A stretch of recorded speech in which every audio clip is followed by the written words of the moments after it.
नमस्कार साथियों। तो स्टैटिक जीके की इस क्लास में मैं सोनवीर मलिक आपका स्वागत करता हूं। एक बार जुड़ जाइए भाई सारे के सारे, ठीक है, जुड़ जाइए। आपसे एक सवाल पूछना है आज कि जो एक रैपिड फायर है ना, रैपिड फायर वो आप कैसे चाहते हैं, लाइव या रिकॉर्डेड? ठीक है, बता देना रिकॉर्डेड चाहिए या लाइव चाहिए। वैसे लाइव भी हुआ तो उसमें कमेंट नहीं ले पाएंगे हम, है ना। कमेंट एक आपका कई लोगों का वो होगा सर्टिफिकेट जो है ओबीसी। ओबीसी में बेटा लिखा आना चाहिए कि भैया नॉन क्रीमी लेयर है। कहीं एनसीएल कहीं कहीं अलग से बनवाना पड़ता है, कहीं कहीं लिखाता है नॉन क्रीमी लेयर।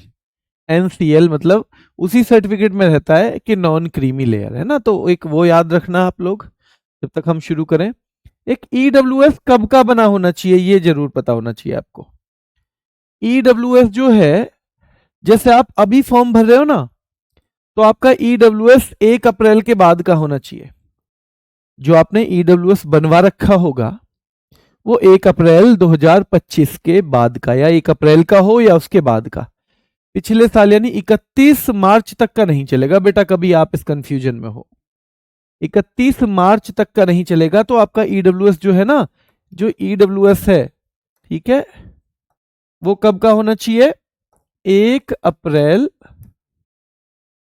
2025 या उसके बाद का। ठीक है, ये कई बच्चों के डाउट होता है के बाद का। ठीक है, और याद रखना है एक चीज और कि बेटा ये सर्टिफिकेट आपके पास जितने भी हैं ये आपको लास्ट डेट पे आपके पास होने चाहिए। जो फॉर्म भरने की लास्ट डेट होती है ना, जो फॉर्म भरने की लास्ट डेट है उसमें आपके पास ये सर्टिफिकेट होने चाहिए। ठीक है, ये 2-3 चीजें आपको पता होनी चाहिए। चलिए, तो ये मैं बता दूंगा आपको। चलते हैं एक बार आगे। भारत रत्न का कुछ बचा हुआ है। सीधे सवाल आएगा कि भारत रत्न लता मंगेशकर जी को कब मिला? 2001 में मिला है। और उस्ताद बिस्मिल्लाह खां को कब मिला? 2001 में। इनका संबंध किससे है? शहनाई वादन। क्या बजाते हैं बेटा ये? तो शहनाई वादन से इनका संबंध है। ठीक है, शहनाई बजाते हैं अगर हम उस्ताद बिस्मिल्लाह खां की बात करें तो। फिर सवाल सीधे सीधे बनेगा, सचिन तेंदुलकर को कब मिला है? और सचिन तेंदुलकर के साथ सीएन राव नाम के एक वैज्ञानिक भी थे। ठीक है, दोनों को 2014 में, दोनों को 2014 में बेटा ध्यान रखना है। ST/ST के सर्टिफिकेट बेटा काफी साल पुराने भी चल जाते हैं। काफी का मतलब 3-4-5 साल पुराना भी हो तो भी चल जाता है। ठीक है, लेकिन बनवा लेना चाहिए। हाँ, 2023 का है ओबीसी का, तो चलना तो चाहिए बेटा, लेकिन 2-3 साल में उसे रिन्यू करवा लिया करो, कोई दिक्कत नहीं है। 2-3 साल में करवा लोगे तो ज्यादा अच्छा है। ठीक है, तो लता मंगेशकर 2001। वैसे मैं 1-2 दिन में आपका एक जनरल सेशन लेके आने वाला हूं यूट्यूब पे, जब हम केवल बात करेंगे, नॉर्मल नॉर्मल बात, है ना। और आपके सवाल इस तरह के जो है उसके जवाब देंगे। हो सकता है वो कल रखें और हो सकता है वो मंडे भी रखें। 2 दिन में से 1 दिन रखेंगे। सचिन तेंदुलकर को कब मिला? 2014 में मिला है। और सीएन राव को कब मिला है बेटा?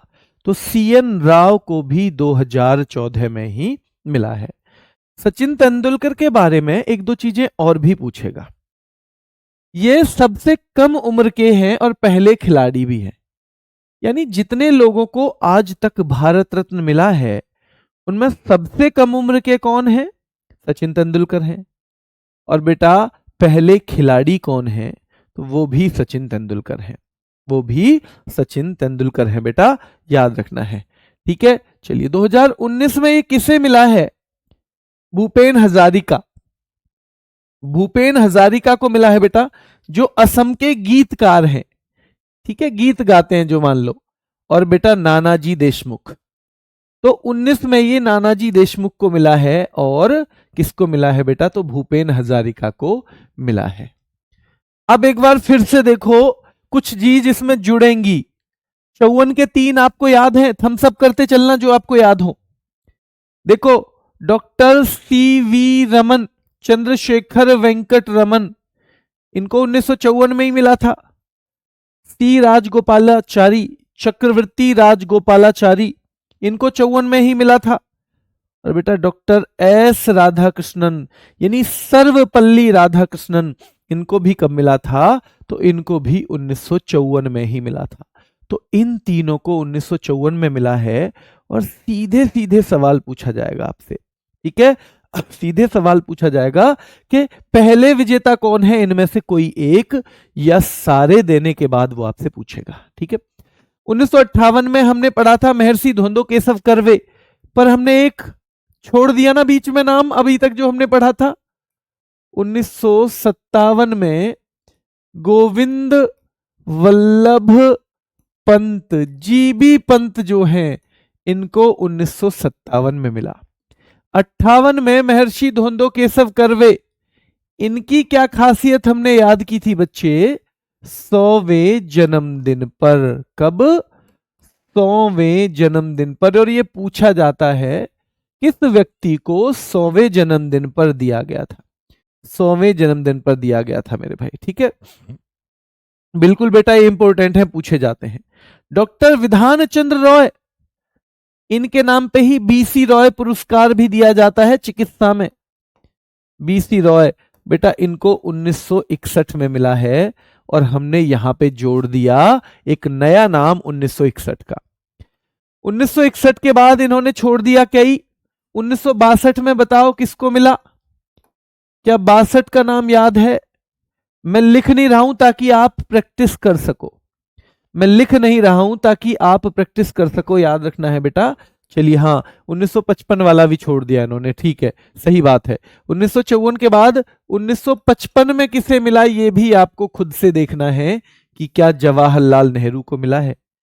1962 के बाद हमने एक और पढ़ा था भाई नाम, 1966 वाला पुरस्कार, जो कि हमारे आदरणीय लाल बहादुर शास्त्री जी को दिया गया। और इसके बाद बेटा याद रखना है 1971, ठीक है, वो इंदिरा गांधी जी को दिया गया, इंदिरा गांधी। फिर मदर टेरेसा आई। 1983 में आचार्य विनोबा भावे आए। और विनोबा भावे के बारे में खास बात यह है कि भूदान आंदोलन चलाया था इन्होंने। क्या चलाया था बेटा? भूदान आंदोलन चलाया था आचार्य विनोबा भावे ने। और एक चीज और कि रेमन मैग्सेसे पाने वाले पहले व्यक्ति हैं। एक पुरस्कार आएगा आज आगे, रेमन मैग्सेसे। इस पुरस्कार को क्या कहते हैं? एशिया का नोबेल कहते हैं। पाने वाले पहले व्यक्ति हैं, पाने वाले पहले व्यक्ति बेटा कौन है?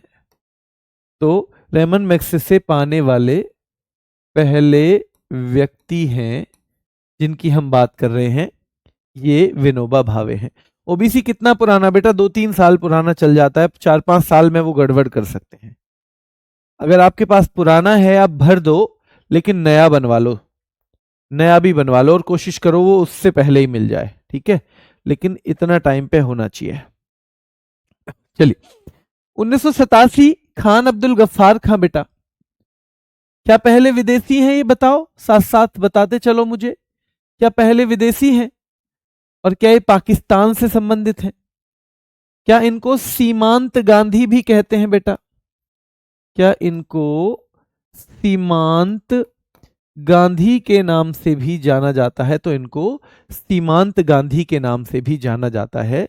लाल कुर्ती आंदोलन से जुड़े हुए रहे हैं क्या ये? हाँ तो बेटा ये लाल कुर्ती आंदोलन से जुड़े हुए रहे हैं। क्या रहे हैं? तो लाल कुर्ती आंदोलन से जुड़े हुए रहे हैं बेटा, ठीक है। फिर डॉक्टर भीमराव अंबेडकर तो हमने देखे ही थे पहले भी, नेल्सन मंडेला को भी 1990, और बेटा डॉक्टर अंबेडकर को भी 1990, डॉक्टर अंबेडकर को भी 1990 नाम हमें अब याद हो गए, लिखो लगभग याद हो गए होंगे। अगर मैं आपसे फटाफट एक बार याद करवाने की कोशिश करूं, 1954 में 3 नाम, सीवी रमन, सी राजगोपालाचारी, एस राधाकृष्णन। 1955 में आए थे हम पंडित जवाहरलाल नेहरू। 1957 में आए थे गोविंद वल्लभ पंत। चौथे नंबर पे हम कहाँ पे आए थे बेटा? 1958 में महर्षि धोंदो केशव कर्वे, 100वां जन्मदिन। फिर हम 1961 में आ गए। 1961 में कौन थे बताओ? विधान चंद्र रॉय। 1961 में विधान चंद्र रॉय। फिर हम छठे नंबर पे आ गए अपने किन के पास? डॉक्टर राजेंद्र प्रसाद के पास, 1962 में। फिर हम 1966 में आए, पहला मरणोपरांत पुरस्कार मिला हमारे लाल बहादुर शास्त्री जी को मिला। लाल बहादुर शास्त्री जी को मिला बेटा, ध्यान रखना है, ठीक है। चलिए, एक बच्चा पूछ रहा है राजगोपालाचारी जी को भारत रत्न किस कारण से मिला था? ये आप पढ़ना पेपर के बाद, ये पेपर के बाद पढ़ना बेटा। अभी जो पेपर निकलवाए आपका, अब 2 महीने में आपके पास बहुत नॉलेज लेने का समय नहीं है, ठीक है। आपसे किसी विजेता के लिए नहीं पूछेगा किस कारण से मिला था।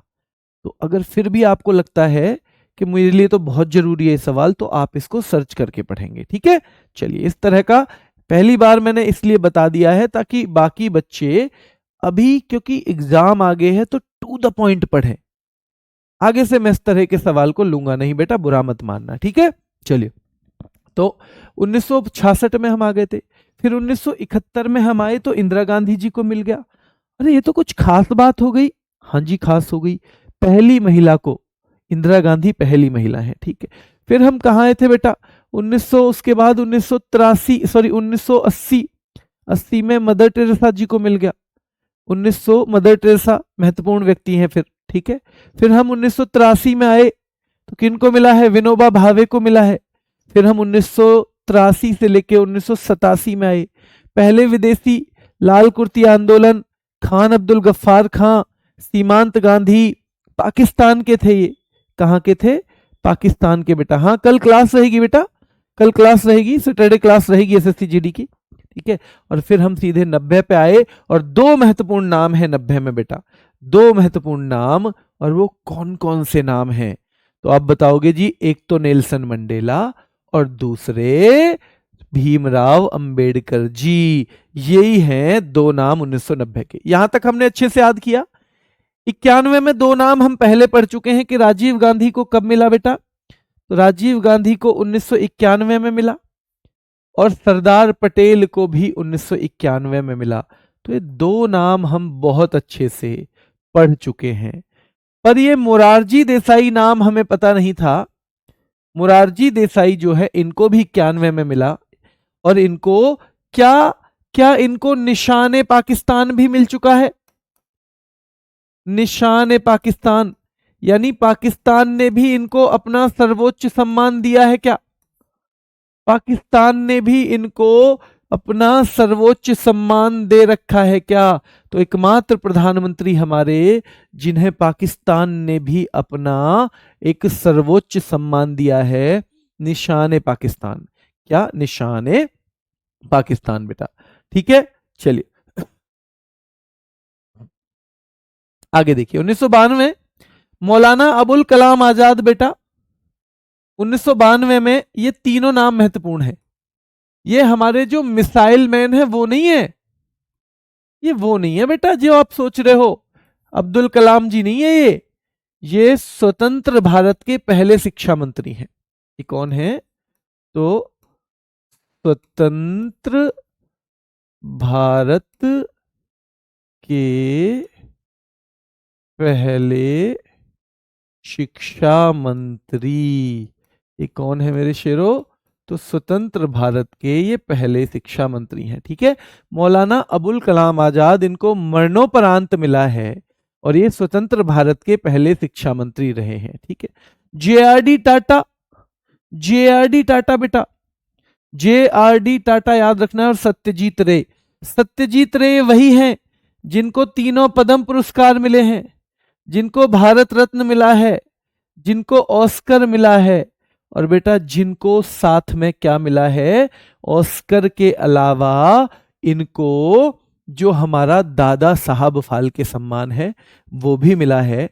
और मैं डिटेल में जब ये हमारा आगे पुरस्कार आएगा इन्हीं पुरस्कार में तब बताऊंगा, ठीक है। चलिए, तो मौलाना अबुल कलाम आजाद बेटा मरणोपरांत मिला इनको 92 में। सवाल कैसे बनेगा, मौलाना अबुल कलाम आजाद को कब मिला है? 1992 में।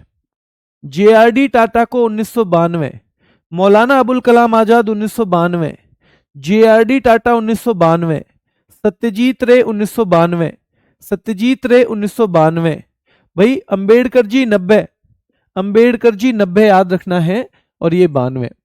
डॉक्टर एपीजे अब्दुल कलाम 1997 में, ये तो हमने कल भी पढ़ा था, पर दो नाम जुड़े 97 में, गुलजारी लाल नंदा और अरुणा आसफ अली।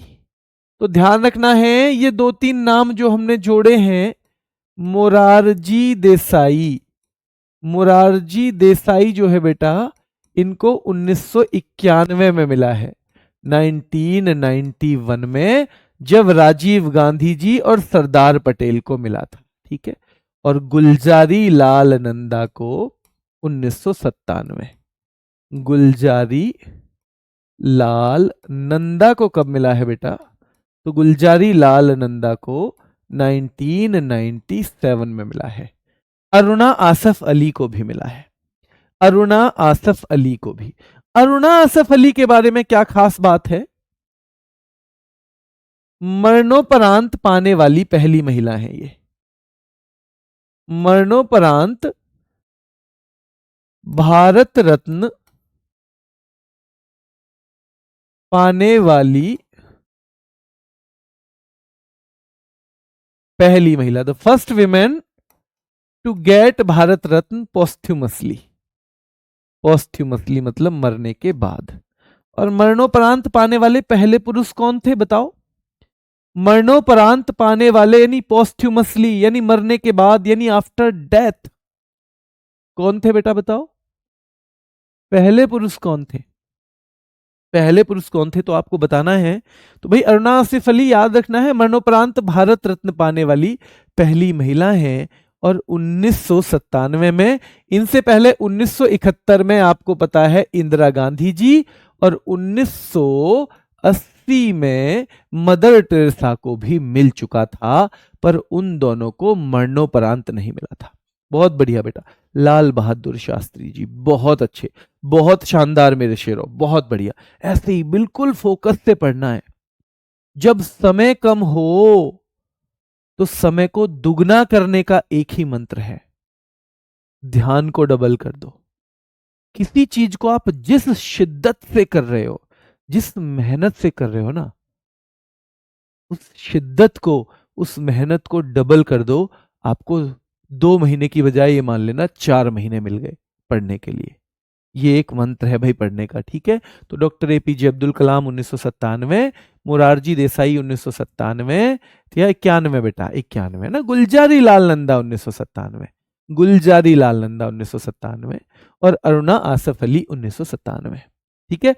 आगे देखो बेटा, ज्यादा बेटा आगे देखो। 1998 में एमएस सुब्बुलक्ष्मी, ये पहली गायक है बेटा, पहली गायक, भारत रत्न पाने वाली फर्स्ट सिंगर है ये। क्या है? तो फर्स्ट सिंगर है भारत रत्न पाने वाली। और आपको जब आप आगे पढ़ोगे तो आप समझोगे म्यूजिक होता है हमारे यहां 2 तरह का, एक तो हिंदुस्तानी क्लासिकल म्यूजिक और एक कर्नाटिक म्यूजिक। हमारे यहां कितना म्यूजिक होता है हम आगे पढ़ेंगे, इसलिए यहां लिख नहीं रहा हूं। हमारे यहां 2 तरह का मेन म्यूजिक है, हिंदुस्तानी म्यूजिक और बेटा कर्नाटिक म्यूजिक, है ना। तो ये कर्नाटिक म्यूजिक से जुड़ी हुई हैं। और कर्नाटिक संगीत कहां पे चलता है बेटा? कर्नाटिक संगीत चलता है, याद रखना है, कर्नाटिक संगीत साउथ इंडिया में चलता है। कहां पे चलता है? तो साउथ इंडिया में कर्नाटिक म्यूजिक चलता है बेटा। अब ये सवाल भी पूछा जाएगा, रेमन मैग्सेसे पाने वाली पहली गायिका, यहां भी गड़बड़ मत कर देना। रेमन मैग्सेसे पाने वाली पहली गायिका भी कौन है? तो वो भी एमएस सुब्बुलक्ष्मी है। कौन है बेटा? एमएस सुब्बुलक्ष्मी। और इन्होंने संयुक्त राष्ट्र में भी प्रदर्शन किया था 1966 में। कब?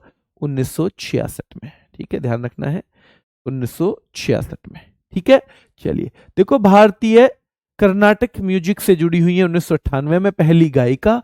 और हम अक्सर गलती ये करते हैं, जब पहली गायिका पूछी जाती हैं तो हम नाम लिख देते हैं लता मंगेशकर जी का, और वहीं पे हमारी गड़बड़ हो जाती है। ठीक है, चलिए देखो बेटा, कुछ समझने का नहीं है ज्यादा, फिर से बता देता हूं। 1998 में MS सुब्बुलक्ष्मी को मिला। जब ये इनको मिला तब तक ये किसी भी सिंगर को नहीं मिला था। तो जब ये पहली सिंगर हो जाएंगी, सीधे सीधे बात है। पर सिंगर जो हमारे यहाँ म्यूजिक जो यूज करते हैं ना हम लोग, हमारा जो संगीत है वो दो तरह का है बेटा। एक तो उत्तर भारत में चलता है मुख्यतः, उसको हम बोलते हैं हिंदुस्तानी शास्त्रीय संगीत, हिंदुस्तानी क्लासिकल म्यूजिक इसको हिंदी में कहते हैं। सिंपल के दो तरह का है, क्योंकि हिंदुस्तानी शास्त्रीय संगीत तो चलता है ऊपर वाले राज्यों में, यानी कि ज्यादातर कहां पे बेटा, उत्तर भारत के राज्यों में। और कर्नाटक म्यूजिक चलता है ज्यादातर दक्षिण भारत के राज्यों में। तो यानी ये कर्नाटक संगीत से जुड़ी हुई हैं। तो सवाल सीधे पूछा जाए ये किससे जुड़ी हुई हैं, तो भारतीय शास्त्रीय संगीत से नहीं, कर्नाटक म्यूजिक से जुड़ी हुई हैं बेटा, ये कर्नाटक म्यूजिक से। ठीक है, चलिए, और ये रैमन मैग्सेसे पुरस्कार पाने वाली पहली गायिका है। जो रैमन मैग्सेसे पुरस्कार है, जो आपको पढ़ा था आपने, विनोबा भावे को सबसे पहले मिला था, और हम आगे पढ़ेंगे तब और समझ में आ जाएगा। ठीक है, आज ही क्लास में हमें रैमन मैग्सेसे भी पढ़ना है। तो इन्होंने संयुक्त राष्ट्र में यानी UN में प्रदर्शन भी किया था, और कब किया था, 1966 में किया था। 1999 में बेटा 4 लोगों को दिया है, 4 लोग। अब आज तक आपने देखा था कि कभी भी 3 लोगों से ज्यादा नहीं दिया गया था। अब तक हमने देखा एक साल में 3 से ज्यादा नहीं थे कभी भी, एक साल में 3 से ज्यादा कभी भी नहीं थे मेरे भाई।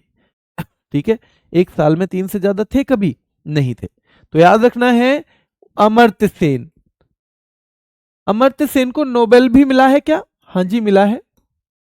कब मिला है, 1998 में, हमने कल देखा था 1998 में। इनको 1999 में मिला है बेटा क्या, भारत रत्न। पंडित रविशंकर, ये भी किससे जुड़े हुए हैं, सितार से बेटा, सितार बजाते रहे हैं सितार, तो सितार वादन से इनका संबंध है। तो पंडित रविशंकर को भी मिला है 1999 में, जयप्रकाश नारायण को भी, और गोपीनाथ बोरदोलोई को भी।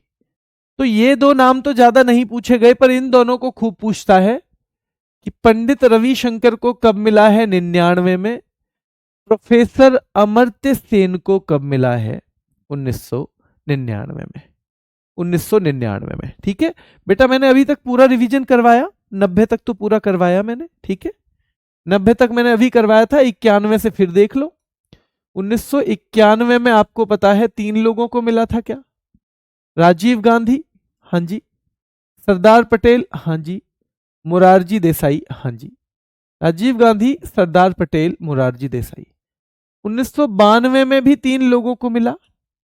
92 में आपको पता होगा किन किन को मिला, तो मौलाना अबुल कलाम आजाद, मौलाना अबुल कलाम आजाद को मिला था बेटा। 92 में ही सत्यजीत रे को भी मिला था, सत्यजीत रे, इनको भी 92 में ही मिला था बेटा। और 92 में ही JRD टाटा को भी मिला, JRD टाटा। ठीक है, फिर हम 1997 वाला याद कर रहे थे, अबुल कलाम आजाद जी को मिला, APJ अबुल कलाम। इसके अलावा मिला बेटा अरुणा असफ अली को, इसके अलावा गुलजारी लाल नंदा को। अबुल कलाम जो APJ अब्दुल कलाम है हमारे, उसके अलावा गुलजारी लाल नंदा याद रहेंगे बेटा, गुलजारी लाल नंदा, और उसके बाद अरुणा आसफ अली याद रहेंगी। 1998 में देखो MS सुब्बुलक्ष्मी याद रहेंगी बेटा, और 99 में 4 लोग हैं, जयप्रकाश नारायण, गोपीनाथ बोरदोलोई, जयप्रकाश नारायण, गोपीनाथ बोरदोलोई, जयप्रकाश नारायण, गोपीनाथ बोरदोलोई। सवाल पूछे जाएंगे देखो बेटा किस तरह के। अब मैं इसलिए अलग से नहीं ज्यादा करवा रहा हूं क्योंकि प्रैक्टिस सेट में तो मैं आपको सवाल करवाऊंगा ही अच्छे से। ठीक है, सवाल बनेंगे। ठीक है, प्रैक्टिस सेट मंडे से है, तो जिन्होंने पहले एक बार पूरा सिलेबस कर रखा है ना कभी भी, वो तो ले लेना जरूर, और जिन्होंने नहीं कर रखा तो भाई पहले अपने कोर्स को ध्यान देना। अगर कोर्स के बाद टाइम बचता है तो फिर प्रैक्टिस सेट लेना है, ठीक है। अगर कोर्स से आपको दिन में टाइम मिल जाता है, हालांकि 1 घंटे का ही रहेगा, और सीधे सीधे सवाल उसमें मैं ऐसे लेके आऊंगा जो पेपर में सीधे मिल जाए आपको ज्यादातर, पर फिर भी अगर एक चीज पहले पढ़नी है तो सिलेबस पहले पढ़ना है। ठीक बेटा, ये 1999 में ही आता है, कुछ कुछ किताबों में अलग अलग दिया हुआ है, लेकिन इनका नाम 1999 में ही आता है, क्योंकि जब ये पूछता है ना कि 4 लोगों को कब दिया गया, तो फिर वो 1999 में उसमें गिनती है, 1999 में उसमें गिनती है। नहीं बेटा, ये मेजर ध्यानचंद जी को नहीं मिला, मेजर ध्यानचंद जी को नहीं मिला बेटा, ध्यान रखना है, मेजर ध्यानचंद जी को ये नहीं मिला, ठीक है। चलिए, तो पंडित रविशंकर बेटा सितार वादन, प्रोफेसर अमर्त्य सेन, जयप्रकाश नारायण और गोपीनाथ बोरदोलई, इन चारों लोगों को 1999 में मिला है। फिर 2001 में इन दोनों लोगों को हमने अभी पढ़ा था, तो इसलिए अब दोबारा ज्यादा दिमाग नहीं लगाएंगे। 2001 में उस्ताद बिस्मिल्लाह खां और लता मंगेशकर को। 2014 में हमने छोड़ दिए दोनों नाम, तो आपको पता होना चाहिए, सचिन याद रखना है 2014 के लिए, सचिन तेंदुलकर, और सीएन राव जो हमारे वैज्ञानिक हैं, सीएन राव, ठीक है, ये 2014 में। 15 में आपको अटल बिहारी वाजपेयी जी भी मिलेंगे, 15 में आपको मदन मोहन मालवीय जी भी मिलेंगे, मदन मोहन मालवीय, और ये दोनों महत्वपूर्ण है बेटा, दोनों महत्वपूर्ण है। अब सीधे सीधे आपसे पूछा जाएगा, सबसे ज्यादा जो सवाल पूछे जाने की संभावना है 2024 में कितने लोगों को, 5 लोगों को। इसलिए सवाल पूछ लेता है कि 4 या 3 से ज्यादा ये कौन कौन से साल में दिया गया है, 3 से ज्यादा ये कौन कौन से साल में दिया गया है। तो बेटा 3 से ज्यादा ये कब कब दिया गया है बताओ, तो 3 से ज्यादा 1999 में, और बेटा 1999 में 4, और 2024 में 5, ये 3 से ज्यादा लोगों को 2 बार दिया गया है। 2024 में याद रखना है बेटा, 2024 में number 1 Karpoori Thakur, number 2 Lal Krishna Advani, number 3 पामुलपर्थी Venkat Narasimha Rao गरू, ये पूरा नाम है लेकिन इनको कहते हैं P V Narasimha Rao, P V Narasimha Rao बेटा, पी वी नरसिम्हा राव। और चौथे नंबर पे चौधरी चरण सिंह, और 5वें नंबर पे कौन आएंगे, तो 5वें नंबर पे बताओ बेटा कौन आएंगे, तो 5वें नंबर पे हैं एम एस स्वामीनाथन। कौन है, M S Swaminathan, M S Swaminathan. किस किस वर्ष 3 से ज्यादा लोगों को मिला है, ये सवाल अगर आता है। नहीं बेटा, ये नहीं मिला है विराट कोहली को भी, ठीक है। चलिए, तो किस किस वर्ष 3 से ज्यादा लोगों को दिया गया है, तो 1999 और 2024, 1999 और 2024 बेटा, ठीक है। चलिए, कर्पूरी ठाकुर के बारे में थोड़ा सा जानकारी आपको होनी चाहिए। बिहार के पूर्व मुख्यमंत्री हैं, बिहार के पूर्व मुख्यमंत्री, ठीक है। तो किस, जो ऐसे सवाल कैसे पूछेगा कि कर्पूरी ठाकुर को अभी हाल ही में 2024 में भारत रत्न मिला, भारत रत्न मिला है बेटा किसको, कर्पूरी ठाकुर को, ठीक है। कर्पूरी ठाकुर को भारत रत्न मिला। वो किस राज्य के पूर्व मुख्यमंत्री रहे थे, वो किस राज्य के पूर्व मुख्यमंत्री रहे थे बेटा, ठीक है। चलिए, तो याद रखना है वो रहे थे बिहार के पूर्व मुख्यमंत्री।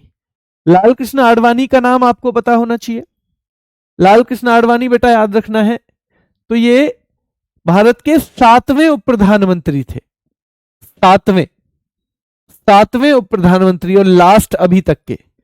आज तक एक सवाल और तैयार हो गया, भारत में कितने उप प्रधानमंत्री हुए हैं आज तक? तो भैया 7 लोगों को उप प्रधानमंत्री बनाया गया है। कितने लोगों को? 7 लोगों को। माई कंट्री माई लाइफ इनकी एक पुस्तक भी है, ठीक है बेटा, my country my life. Chaudhary Charan Singh, याद रखना है ये उत्तर प्रदेश के क्या रहे हैं बेटा? मुख्यमंत्री भी रहे हैं। ये भी भारत के उप प्रधानमंत्री भी रहे हैं, उन 7 में से एक ये भी हैं, और भारत के बेटा ये प्रधानमंत्री भी रहे हैं। देखो खासियत कि भाई उत्तर प्रदेश में सीएम भी बने थे, भारत के डिप्टी पीएम भी हैं, और भारत के पीएम भी बने हैं। और वो नेता जो लोकसभा में गए ही नहीं, वो नेता जो लोकसभा में गए ही नहीं, वो नेता जो लोकसभा में गए ही नहीं, वो भी कौन है? वो भी कौन है बेटा? प्रधानमंत्री बनने के बाद भी लोकसभा में नहीं गए थे, वो जो सत्र होता है उसमें नहीं गए थे बेटा, तो वो है हमारे चौधरी चरण सिंह, ठीक है। प्रधानमंत्री, वो प्रधानमंत्री। और पीवी नरसिम्हा राव के बारे में खास चीज, 9वें प्रधानमंत्री। कौन से? 9वें। दक्षिण भारत से पहले दक्षिण भारतीय, यानी जो हमारा साउथ इंडिया है उससे पहले है बेटा, उससे पहले मेरे भाई, ठीक है, ध्यान रखना है। और आर्थिक सुधारों के लिए जाने जाते हैं। आर्थिक सुधारों में एक नाम आपको सुनने को मिलता है, एलपीजी। एलपीजी,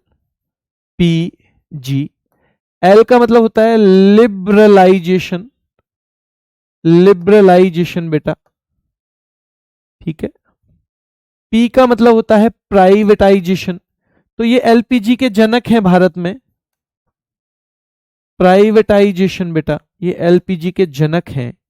और जी का मतलब है ग्लोबलाइजेशन। और आजकल इससे सवाल आ रहे हैं, जब इकोनॉमिक्स में आपको एक टॉपिक डिटेल में पढ़ाया जाए तो उसे जरूर पढ़ना। जब इकोनॉमिक्स में आपको एक टॉपिक डिटेल में पढ़ाया जाए तो उसको बहुत अच्छे से पढ़ना है, बहुत अच्छे से, ठीक है। चलिए, लिबरलाइजेशन बोलते हैं हम उदारीकरण, उदारीकरण बेटा। प्राइवेटाइजेशन हम बोलते हैं निजीकरण को। किसको? निजीकरण, यानी ये जो कंपनियां प्राइवेट चलती हैं आजकल, इसको निजीकरण ही कहेंगे। और ग्लोबलाइजेशन हम बोलते हैं वैश्वीकरण को, वैश्वीकरण। तो एलपीजी की फुल फॉर्म पूछे तो लिबरलाइजेशन, प्राइवेटाइजेशन, ग्लोबलाइजेशन। ये कब भारत में इंट्रोड्यूस हुआ? 1991 में आया था ये। भारत में एलपीजी सुधार 1991 में आए बेटा। उदारीकरण, निजीकरण और वैश्वीकरण। और ये किसके टाइम में आए? तो उस टाइम हमारे नरसिम्हा राव जी प्रधानमंत्री थे। कौन थे? नरसिम्हा राव जी प्रधानमंत्री थे बेटा, ध्यान रखना है। चलिए, नरेंद्र मोदी जी को भारत रत्न नहीं मिला है बेटा। एक बच्चा पूछ रहा है नरेंद्र मोदी जी को कब मिला है? तो अभी तो भारत रत्न नहीं मिला है उनको, अभी भारत रत्न नहीं मिला है। आगे मिलेगा नहीं मिलेगा ये आगे पता चलेगी, पर अभी तो बेटा नहीं मिला है, ठीक है। चलिए, आर्थिक सुधारों के लिए जाने जाते हैं। भारत के पहले दक्षिण भारतीय प्रधानमंत्री हैं पीवी नरसिम्हा राव, और भारत के 9वें प्रधानमंत्री हैं पीवी नरसिम्हा राव। आर्थिक सुधार जब इनके समय में शुरू हुए तो मनमोहन सिंह उस टाइम पे वित्त मंत्री थे। वित्त मंत्री उस टाइम पे कौन थे? तो मनमोहन सिंह, जो बाद में 2004 से लेकर 14 तक 10 साल तक लगातार हमारे प्रधानमंत्री रहे हैं, मनमोहन सिंह जी, ठीक है। क्लियर है बेटा? आगे आइए, एमएस स्वामीनाथन, भारत में हरित क्रांति के जनक, ग्रीन रिवॉल्यूशन। देखो, मैं बहुत डिटेल में भी पढ़ा सकता हूं, लेकिन अभी क्योंकि आपके पेपर में 2 महीने हैं, मैं हरित क्रांति क्यों हुई, किस लिए हुई, कहां से हुई, कब हुई, ये सब भी पढ़ा सकता हूं। लेकिन अभी आपका एग्जाम ओरिएंटेड पढ़ाएंगे, एग्जाम ओरिएंटेड। और एक चीज और, कोई चीज आपको लगे क्लास में थोड़ी सी जल्दी हो गई है तो घबराना मत, उसके लिए मैं अतिरिक्त प्रयास भी करूंगा, चाहे रैपिड फायर के थ्रू, चाहे एक क्लास आती है हमारी कॉन्फिडेंस बूस्टर, कभी कभी उसके थ्रू करूं। लेकिन वो मैं करवाऊंगा, तो उससे परेशान मत होना। वो टॉपिक केवल इसलिए होगा क्योंकि वो टॉपिक समझने के लिए एक बार टाइम चाहिए, याद करने के लिए दोबारा चाहिए। अगर होता है तो वो केवल इसलिए होगा। ठीक है, चलिए। तो हरित क्रांति के जनक, हरित क्रांति भारत में कौन सी पंचवर्षीय योजना में आई? तीसरी पंचवर्षीय योजना में। और ये सवाल सीधे सीधे इकोनॉमिक्स से आ जाता है। तीसरी पंचवर्षीय बेटा, यानी 5 ईयर प्लान, पंचवर्षीय योजना में भारत में हरित क्रांति जो आई थी, तीसरी पंचवर्षीय योजना में आई थी बेटा, याद रखना है। विश्व में हरित क्रांति के जनक हैं नॉर्मन बोरलॉग, ये भी आपको पता होना चाहिए। विश्व में हरित क्रांति के जो जनक हैं वो हैं नॉर्मन बोरलॉग। कौन है बेटा? नॉर्मन बोरलॉग हैं विश्व में हरित क्रांति के जनक, याद रखना है। इनको तीनों पद्म पुरस्कार भी मिल चुके हैं, पद्म पुरस्कार और भारत रत्न भी मिल चुका है। क्या मिल चुका है? भारत रत्न भी इनको मिल चुका है, और तीनों पद्म पुरस्कार भी इनको बेटा मिल चुके हैं। ठीक है, भारत रत्न से कुछ सवाल आएंगे।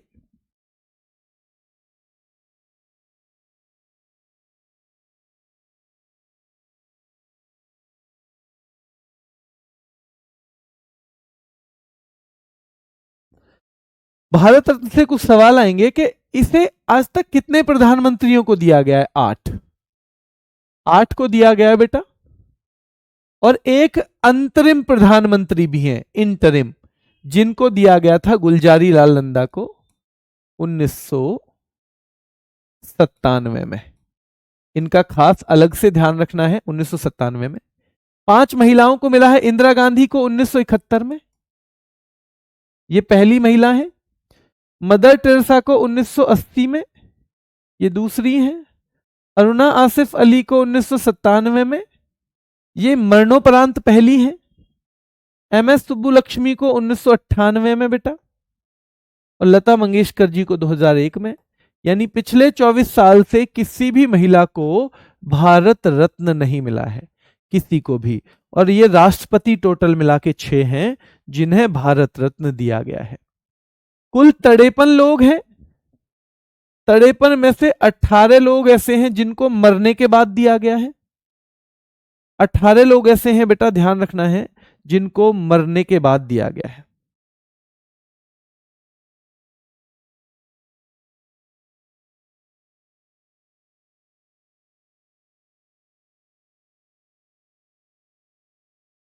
चलिए ठीक है। तो और 2 हैं विदेशी। आप दोनों विदेशियों के नाम बता सकते हो? साल मैं बता देता हूं, 1987, 1990। दोनों विदेशियों के नाम बता दो जरा आप। भारत रत्न बेटा मैंने कल की क्लास में बताया था कौन देता है। आपने कल की क्लास ध्यान से नहीं पढ़ी है तो एक बार रिवाइज कर लो, क्योंकि फिर आपको और फैक्टों में भी दिक्कत आएगी। ये तो मैं बता दूंगा बेशक कि राष्ट्रपति जी देते हैं, पर आपको अगर ये फैक्ट याद नहीं है तो बाकी के भी नहीं याद होंगे, तो रिवीजन करो उसका कल का।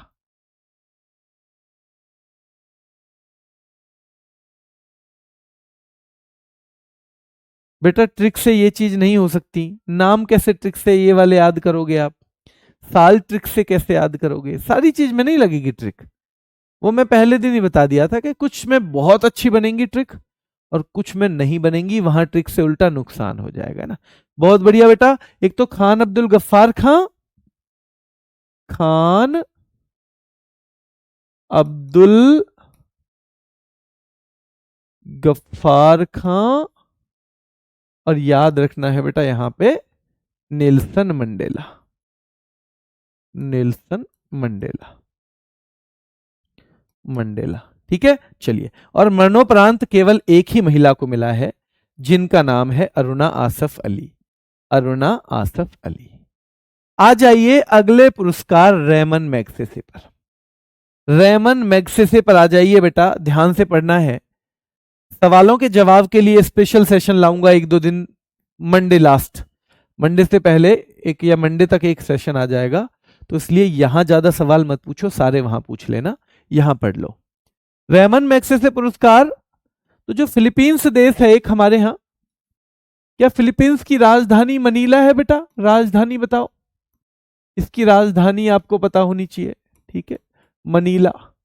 और उस राजधानी में एक बैंक है बेटा, ADB, Asian development bank. Asian development bank है उसी फिलीपींस की राजधानी मनीला में। तो दो बहुत खास चीजें हैं वहां पे।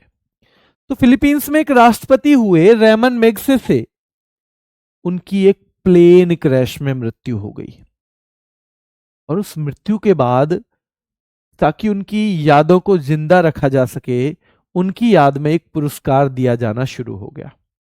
उनकी याद में एक पुरस्कार देना शुरू कर दिया बेटा, याद रखना है, ठीक है। 1953 से लेकर 1957 में राष्ट्रपति रहे थे। प्लेन क्रैश में बेटा इनकी मृत्यु हुई, उनकी याद में एक पुरस्कार दिया जाता है, जिसकी स्थापना तो हुई थी 1957 में, लेकिन पहली बार दिया गया 1958 में। और इसका एक खास नाम है एशिया का Nobel, the Nobel of Asia. तो इसे एशिया का नोबेल कहा जाता है। और जैसे नोबेल दुनिया में सबसे बड़े पुरस्कार हैं, वैसे ये एशिया में सबसे बड़े पुरस्कार माने जाते हैं। इसे हम क्या कहते हैं? तो हम इसे एशिया का Nobel, the Nobel of Asia कहते हैं बेटा, ठीक है। चलिए, अप्रैल 1957 में शुरू, 1958 में पहली बार दिया गया। और जब ये पहली बार दिया गया तो हमारे ही एक व्यक्ति को दिया गया है, जो हम आगे देखेंगे। एशिया का नोबेल इसका उपनाम है, ठीक है।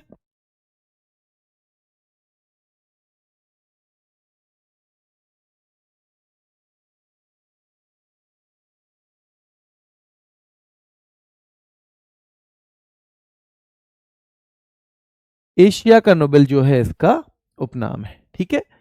पुरस्कार राशि इसमें $50,000 है बेटा। क्या है? $50,000 इसमें पुरस्कार राशि है, प्राइज मनी है। क्या है? $50,000। रेमन मैग्सेसे पाने वाले पहले भारतीय कौन है? तो ये सीधे सीधे सवाल आता है। पहले व्यक्ति भी, पहले व्यक्ति बेटा 1953 से 57 तक ये राष्ट्रपति रहे थे। 1953 से 57 ये राष्ट्रपति रहे थे, ठीक है। इनकी राष्ट्रपति रहने की अवधि थी ये, है ना।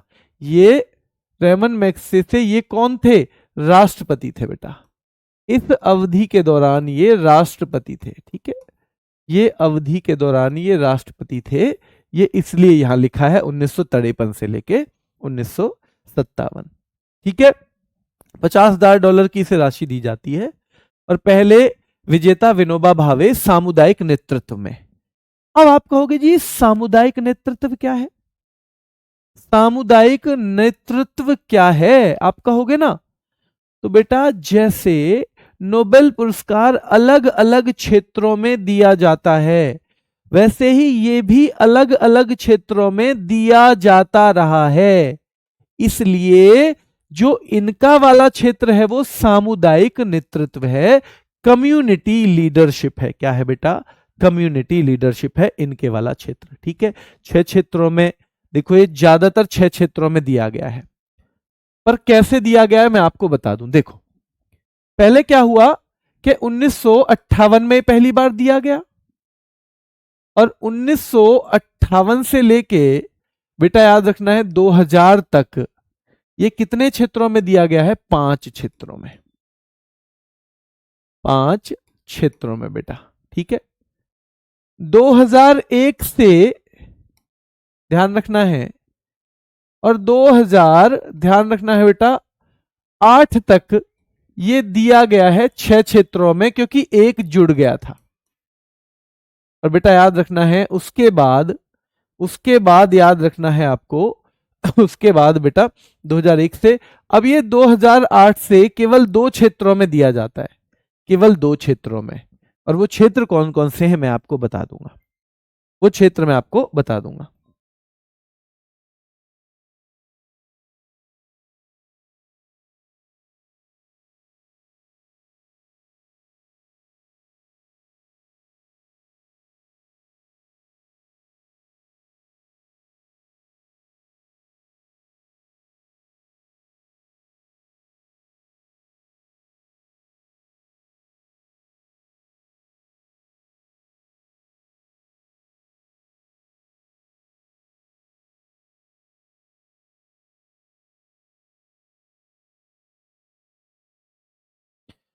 चलिए देखो, ये शुरू में 5 क्षेत्रों में शुरू हुआ था, जैसे नोबेल भी 5 में हुआ था, ये भी 5 में। देखो, ये 1958 से इस क्षेत्र में दिया जा रहा था, शासकीय सेवा, सार्वजनिक सेवा या जनसेवा में भी दिया जा रहा था, सामुदायिक नेतृत्व में भी दिया जा रहा था बेटा, पत्रकारिता, साहित्य और सृजनात्मक संप्रेषण कला यानी जर्नलिज्म, लिटरेचर और क्रिएटिव कम्युनिकेशन आर्ट में भी दिया जा रहा था, और बेटा शांति और अंतर्राष्ट्रीय सद्भावना यानी पीस एंड इंटरनेशनल अंडरस्टैंडिंग में भी ये दिया जा रहा था। ये ऐसे दिया गया सन 2000 तक। जब शुरू हुए तो जैसे नोबेल दिया जाता था, मान लो हमारे सुशील कुमार को दिया गया, तो सुशील कुमार के लिए कहते जी आपको शांति का दिया जा रहा है, अच्छा जी आपको पत्रकारिता वाला दिया जा रहा है, ठीक है जी, अच्छा भाई साहब आपको ना सार्वजनिक सेवा का दिया जा रहा है, ठीक है, अच्छा आपको ना गवर्नमेंट सर्विस का दिया जा रहा है, ये भी ठीक है जी, अच्छा जी विनोबा भावे जी आपको सामुदायिक नेतृत्व का दिया जा रहा है, अच्छा जी ठीक है। आया सन 2001। 2001 में इसमें एक कैटेगरी और जुड़ी, कैसे? जैसे नोबेल में इकोनॉमिक्स बाद में जुड़ा था, जैसे नोबेल में इकोनॉमिक्स बाद में जुड़ा था। इसमें कुछ गणित नहीं है, नोबेल समझ में आता है ना खूब। नोबेल की तरह ही ये जब शुरू हुआ था तो उन 5 क्षेत्रों में था जो पहले 5 है, जैसे नोबेल फिजिक्स में था, केमिस्ट्री में था, मेडिसिन में था, मेडिसिन या फिजियोलॉजी एक ही बात है, पीस में था, लिटरेचर में था, 5 क्षेत्रों में था नोबेल। फिर आज 6 में क्यों है? क्योंकि बीच में कुछ एक जोड़ दिया। ऐसे ही जब ये शुरू हुआ तो सन 2000 तक ये 5 क्षेत्रों में था, फिर 2001 में इनके यहां एक छोटे बच्चे का जन्म हुआ, उभरता या उद्गामी नेतृत्व यानी इमरजेंट लीडरशिप। जैसे 1968 में अर्थशास्त्र के नोबेल की स्थापना हुई थी, दिया वो 1969 में गया था पहली बार, वैसे ही ये जो रेमन मैग्सेसे है उसमें कैटेगरी उभरता या उद्गामी नेतृत्व सन 2001 में जोड़ दी गई, सन 2001 में जोड़ दी गई। ये क्लियर नहीं हुआ? जिनको क्लियर हुआ एक बार थम्स अप करेंगे बेटा, थम्स अप करेंगे। अब समझ में आएगा जब नोबेल से जोड़ा है, जैसे उसमें एक नई कैटेगरी जोड़ी, ऐसे ही जोड़ दी गई। पर इसमें एक बदलाव और आया 2008 में। 2008 में ध्यान से सुनना, 2008 में एक बदलाव और आया कि इनकी ये 5 कैटेगरी मिलाकर एक कर दी। इन 5 को, शुरू की जो 5 चली आ रही थी, इनको मिलाकर एक कर दिया। और अब याद रखना है केवल 2 ही कैटेगरी हैं, या तो रेमन मैग्सेसे या रेमन मैग्सेसे उभरता या उद्गामी नेतृत्व, या तो रेमन मैग्सेसे या रेमन मैग्सेसे उभरता या उद्गामी नेतृत्व। अब केवल 2 कैटेगरी हैं। अब कैटेगरी कितनी है देखो, अब या तो आपको एक नाम से दिया जाएगा, अब कैटेगरी या तो इस नाम से दिया जाएगा बेटा, आपको सीधे कहा जाएगा कि भाई आपको रेमन मैग्सेसे दिया जाता है, रेमन मैग्सेसे, या तो आपको बिना कैटेगरी के दिया जाएगा कि सीधे सीधे कि भैया दीपक आपको रेमन मैग्सेसे दे दिया, या फिर रेमन मैग्सेसे उभरता या उद्गामी नेतृत्व, रेमन मैग्सेसे उभरता यानी इमरजेंट लीडरशिप या उद्गामी नेतृत्व। रेमन मैग्सेसे उभरता या उद्गामी नेतृत्व।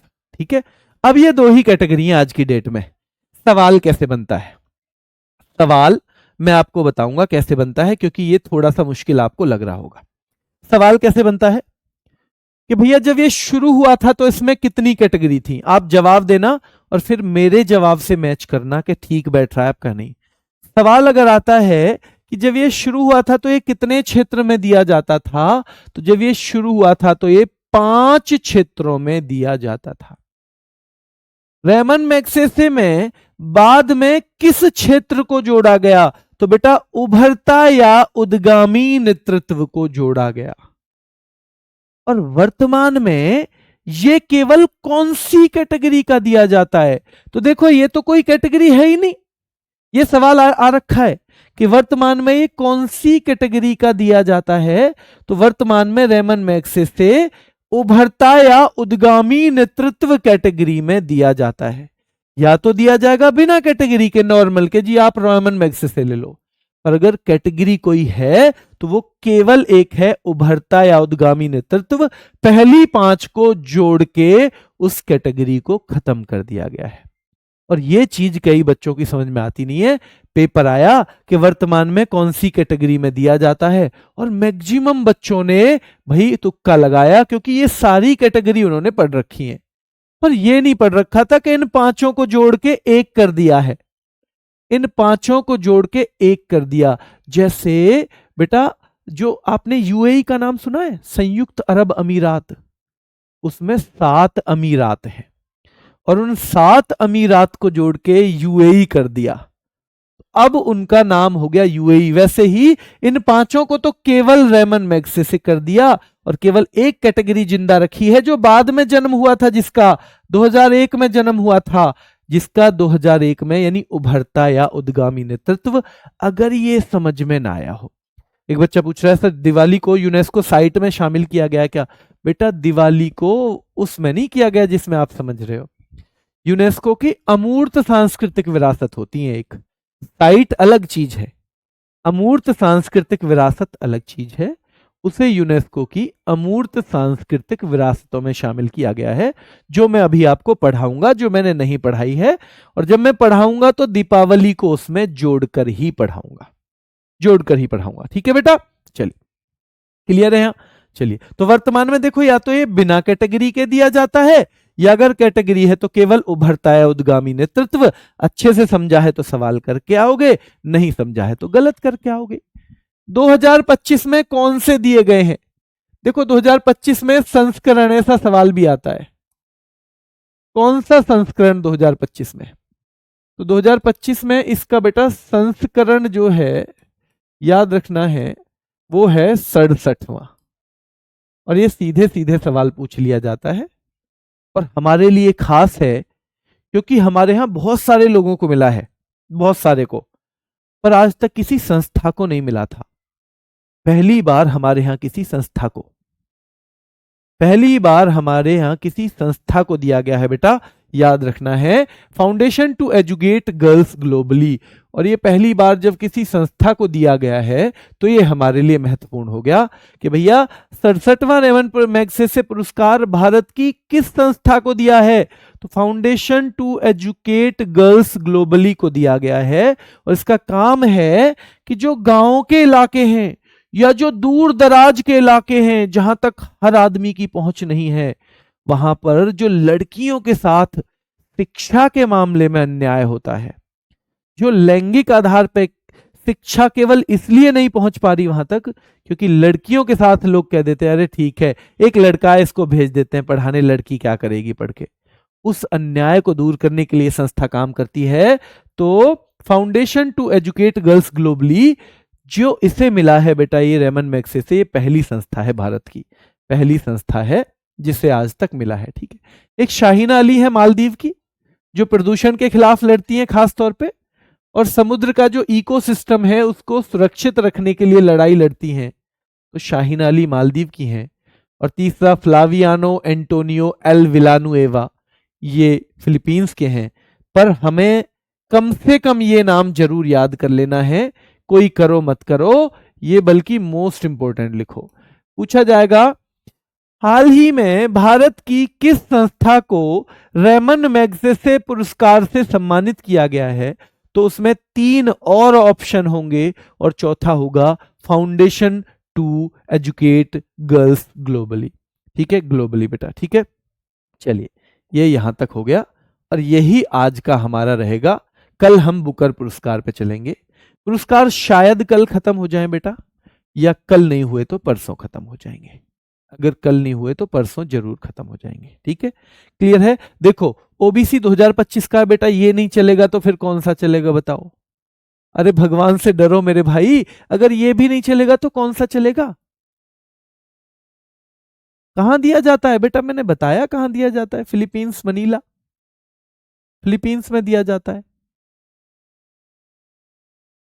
बुक लेनी पड़ेगी बेटा, बुक लेना चाहो ले सकते हो। सबसे पहले तो आप नोट्स ही पढ़ो जो आपकी क्लास के नोट्स हैं। सबसे पहले प्रैक्टिस सेट डेली नहीं होगा, मंडे टू फ्राइडे होगा, पर आपके ये सारी प्रैक्टिस भी उसमें मिल जाएगी, चिंता मत करना।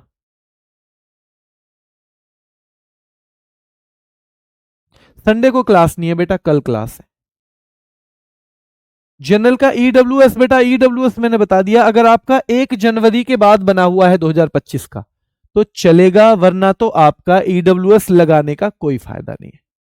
अगर नहीं बना हुआ है तो अब भी बनवा लो। 1 जनवरी के बाद नहीं, 1 अप्रैल के बाद का चलता है वो अप्रैल, 1 अप्रैल से 31 मार्च तक के बीच का माना जाता है उस साल के लिए। ठीक है। ओबीसी का अगर अभी तक भी नहीं आया है कोई दिक्कत नहीं है, पर जिस दिन फॉर्म भरने की लास्ट डेट है उस तक आ जाना चाहिए। अगर आपका फॉर्म भरने की लास्ट डेट तक साइन भी हो गया ना तो चल जाएगा, यानी आपके सर्टिफिकेट पे जो डेट है ना बेटा, वो फॉर्म भरने की लास्ट डेट है वो होनी चाहिए। अगर उसके बाद आपका आता है तो उसका कोई फायदा नहीं है। 2023 का ओबीसी बेटा ये चला लेते हैं, कोई बात नहीं, चला लेते हैं, लेकिन उससे ज्यादा पुराना मत रखना। अगर उससे ज्यादा पुराना है तो नया बनवा लो, भर बेशक पुराने से देना लेकिन नया बनवा लो जरूर। कल मेरा क्लास है बेटा, बिल्कुल है मेरा क्लास कल, ओबीसी 2024। बार बार एक ही चीज पूछते हो, पिटोगे तुम हैं। चलिए अभी के लिए इतना ही, फिर मुलाकात करेंगे, धन्यवाद।